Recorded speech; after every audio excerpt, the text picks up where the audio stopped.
Right, so in this video we're going to learn how to solve a system of first order differential equations. And the reason I am doing this video now is because we needed to understand how to solve second order differential equations before we moved on to this one. So basically what I'm going to do is I'm going to simplify the notation by using this differential operator d equals to d over dt, and then d squared is just going to be the second derivative with respect to time, and y and x here are both functions of time. Now the idea of this method is to find a solution for both x and y that are independent of each other, so each of those functions should only be a function of time. So what we can do to start with is separate the variables here. So if we look at both the first and the second equation, we notice that we can group terms according to the function that they're acting on. So for example, for the first one, we could easily group the differential operator and the number 3 as both multiples of x, like this, and then we will have the y on the added to it. So basically this works because the 3 is a constant and the d is a differential operator, so they basically act like multiples of x here. Now for the second equation, we can group the y terms, so that would become d minus 2y like this. And now what we're going to do here is we're going to manipulate this algebraically so that we can add the two equations up and then just subtract them so that we can cancel out either the y's or the x's. So what we can do for the top part is we can multiply everything by d minus 2. So that's what we're going to do. I'm just going to scroll down here a little bit just to show you more clearly what we're going to be doing. So d minus 2 times d plus 3,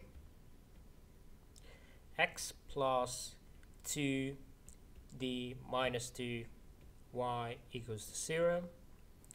And then for the bottom part, because essentially we want this to be equal to this term, we're just going to multiply through by 2 so that we get a 2 there. So the second equation would become 6x plus 2 d minus 2 y equals to 0. And now very easily what we can do is we can subtract either the top one from the bottom one or this one from that one. So I'm just going to subtract the top one from the bottom one. So I'm just going to call this equation 1 and I'm going to call this equation 2.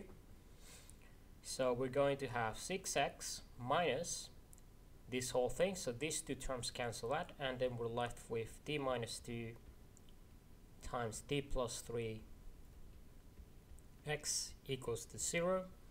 Now we can expand this out, so this is going to be d squared, the second derivative, plus d minus 6 x equals to 0.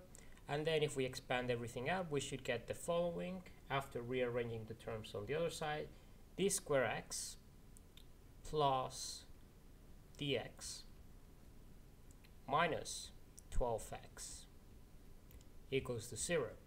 So if you notice now, we have come from a system of two first order differential equations to now a single second order differential equation, which we can solve using the methods we have learned in the past.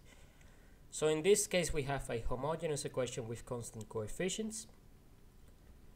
So we can find a characteristic equation. This would be r squared plus r minus 12 equals to 0. And this implies that we can factorize this into r minus 4, r plus 3 equals to 0. Oh, sorry, this should be plus and that should be minus there. I'm just gonna change this. This should be minus here. So the roots are minus 4 and 3. So our general solution for this equation would be x of t equals to c1 e to the power of 3t plus c2 e to the power of minus 4t So this is our first solution. Now, obviously what we want to do with this is we want to apply this back to the original system of differential equations, and then we want to find an expression for y. So how are we going to go about that? Well, we need to notice that in this equation we have both the function, so this is the first equation, we have x and we have y. Now we need to find dx first before we move on, so that's what we're going to do in this step. So I'm just gonna make some room here. So basically we have dx is going to be equal to 3c1 e to the power 3t minus 4c2 e to the power of minus 4t. So that's going to be our dx. And now that we have that, we can put that into this equation. So dx plus 3x, that's going to be 3c1 minus 4c2 e to the power of minus 4t, and plus 3x, so that's going to be plus 3c1 e to the power of 3t, and then that's going to be equal to what? Well, this is going to be with the other term of 3x, that would be plus 12. Oh, actually that should just be 4 right there. So let me just go down to show you. So we have this function here, and then we're just gonna multiply. Yeah, should just be 3 then. 3c2 e to the power of minus 4t. And we're going to add to that the function plus 2y, so plus 2y equals to 0. And if you notice from this equation, we already have a function that is, well, we can solve for y and we would get a function that is only a function of x. So let's just do that. Let's move the 2y to the other side.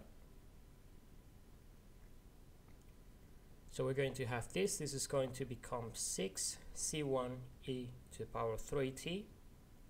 This one here is going to become minus c2 e to the power of minus 4t. And now we can find the solution for y. Y of t is going to be equal to minus 3 c1 e to the power of 3t. And this is going to become plus half of c2 e to the power of minus 4t. So those are our two solutions. We have found x and we have found y. And if you notice, both of them are independent of each other now. So the solutions are only a function of